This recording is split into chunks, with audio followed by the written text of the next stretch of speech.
Art195, welcome to the second week of remote instruction. And I just want to say congratulations to those of you that are getting this done during this difficult time, and there's a lot of you, so that's great. The only issue I'm experiencing, I have 5 classes, so I'm not pointing out this class, but the only experience that I have that's not as good as it should be is just some students not slowing down and taking the time to understand and then implement the instructions. And I think the best thing always, but especially right now, is checklists. So just listen to these instructional videos as I'm giving you action items. Just make a checklist of things that you need to get done before you turn the work in. That way I can grade it and give you the feedback that you need, and spend time answering your questions rather than chasing work that wasn't turned in properly.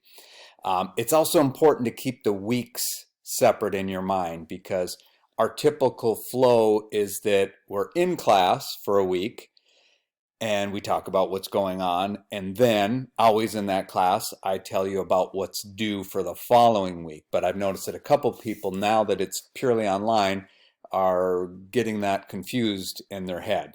So I will try to always give you, and like, here's the example. Today's the 25th, the next class will be the 1st. I will always try to give you the instructions for what gets turned in that next week.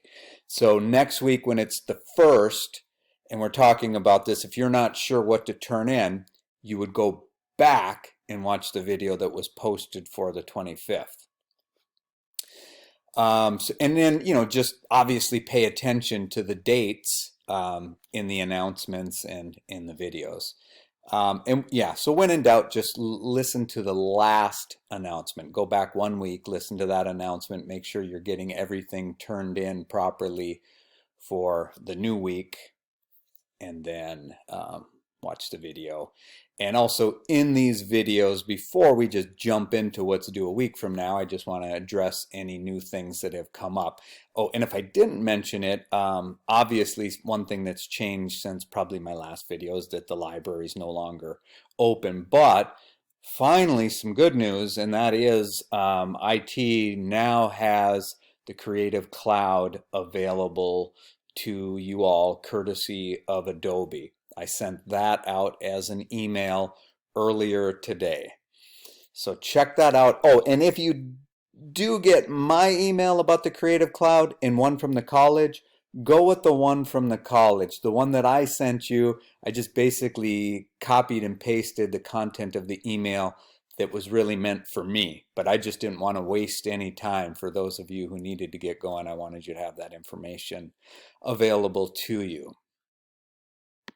Now, we've been turning in work in a variety of ways, both attached to emails and discussion posts, and trying to figure out which one is actually working the best for us.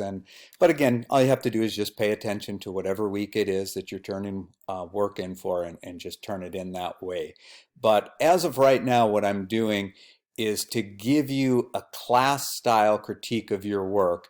I would typically reply in the post that you posted your work in. That way, everyone in class can look at those critiques and get the experience like you were in class. And if it's something that's really, nobody else's business, then I will put that in the grades. So make sure you check this out. In grades, which I'm assuming you've been looking at all semester, there is also, next to a grade, you might see some kind of icon there, or well, maybe it's an icon that you click on to see my comments, or maybe the comments are just there, but keep an eye out for them. So, and typically that would be, if it's not explained in the reply, or especially if you get a low grade, you should see some kind of notes there. And if not, just ask me. I can go and see if I did put notes there and then tell you that, and we can figure out why you're not seeing it. Okay, so like I said, Adobe CC is available now, so that is the greatest news in a long time. And then again, please remind me when you're turning in late work that it's excused. that it is indeed excused so that I give you the correct grade. And so far, so good on that one too. So now let's look at what is due for April 1st. So again, we are now not talking about what you need to turn in for today. We're jumping ahead so that after you get everything turned in for today, you can get on and start working on next week's stuff. And since for all intents and purposes this is being treated like an online class, I'm just going to make the work due starting April 1st at the end of the day. So if you get it turned in before midnight rolls around, so 11:59 is the official due date time for both Chapter 6 and what you have due on the Celebrity AI project. I will still be here for at least a part of when the class meets so that I can answer your emails right away. And if you get the stuff turned in early or what used to be on time, that I can grade it, give you your comments. But if you're running behind, this at least gives you a little bit of leeway. Okay, so for chapter 6, which is the chapter where you edit a whole bunch of images, which can be kind of cumbersome for turning in, this is the only week where I let students just turn everything in one folder if they prefer. So you can do it either way. You can give me each image and then name it your last name underscore first name underscore some kind of, it's going to need something to keep them separated. It can just be 01, 02. And then whatever extension you end up with in the book. I think some of them end up as TIFFs, most of them as JPEGs, and then you get those on to me. But if you want to, so you don't have so much stuff to keep track of and rename, you can just put everything in a folder that's named, last name underscore first name underscore CH6. And then what you do is you just right click on that folder and select compress, and it'll turn it into a zip file, and then all you need to do is upload a zip file. And please email those to me, and the same thing with this celebrity check that I'm about to go over. All right, so for the JPEG file for the celebrity AI, and this will be based on the IKEA frame size.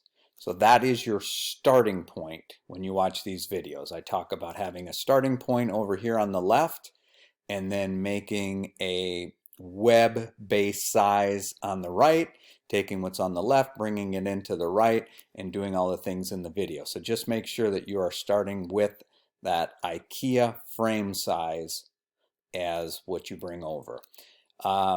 This takes 2 videos to explain this. It's, in one sense, it's really easy to just say, okay, give me your work and make it fit maximally, if that's even a word, but maximize a web area that is X pixels wide by X pixels tall.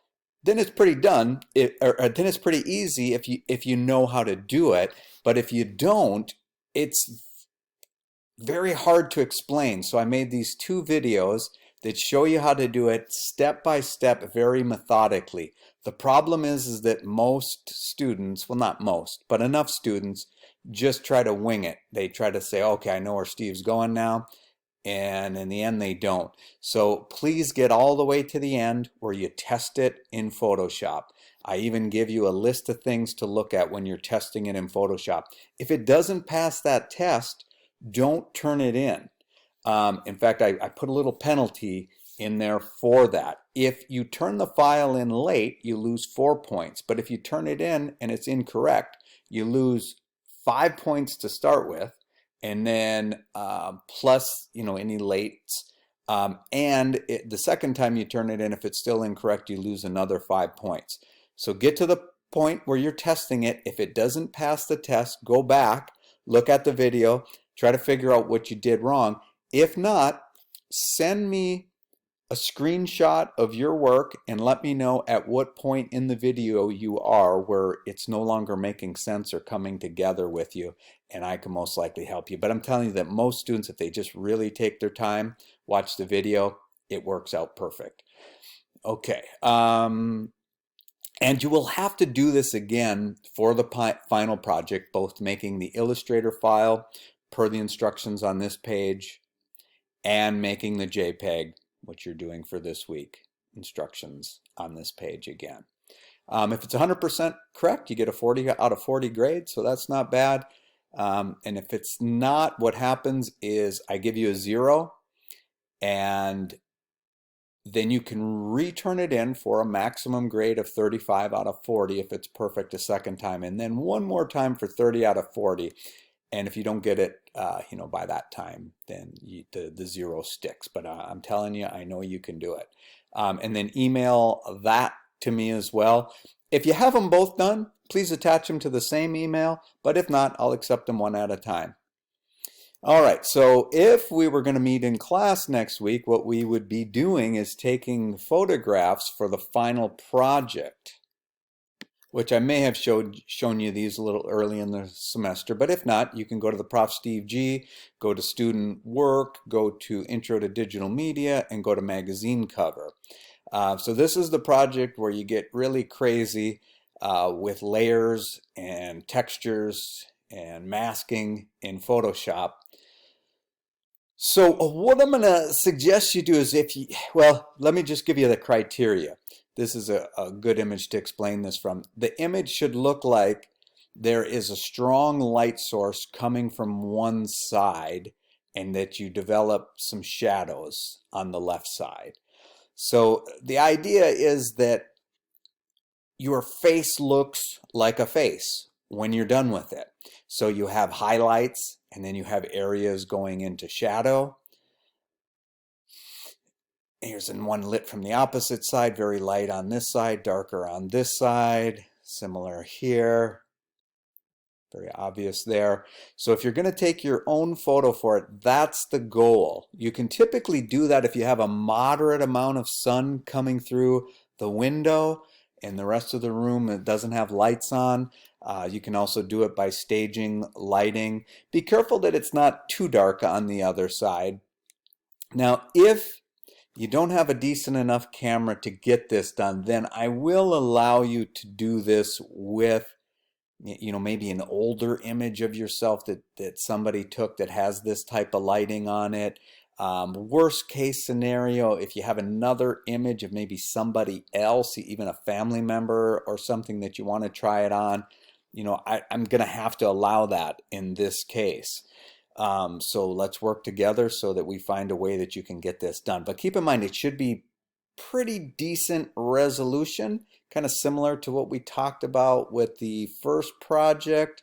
I'd say an image that probably gives you a couple thousand pixels in each direction once you're zoomed in at the face would be ideal, because otherwise you're just going to lose that sharp detail and it's not going to work out as good, or you'll be putting a lot of time into this, just like you did the celebrity AI project, and you want it to be worth your time. So there's nothing actually due for that final project next week, but just start gathering up images. Look for some high resolution images that maybe you have, or otherwise get experimenting and take one. And if not, look for one that has the similar lighting, even if you have to go with somebody else. This statement might not be true that all the textbook chapters have been graded, but just some notes. If you get anything less than a 40 out of 40, here's some things that I look for when I'm grading these: that it looks like the final product in the textbook, and that you're following the instructions that I give you. So if I'm asking for a PDF as well as the native file, please turn all the stuff in that I'm asking for, and make sure that you name them last name underscore first name, and then probably the name of the chapter. All right, so if you have any questions about what is due on April 1st, or any problems turning things in, email me. Any other questions that you have, email me. Let's keep the communication going, and we'll get through this. You'll end up with a grade, hopefully, at the end of the semester that you like, and another couple units added to your records.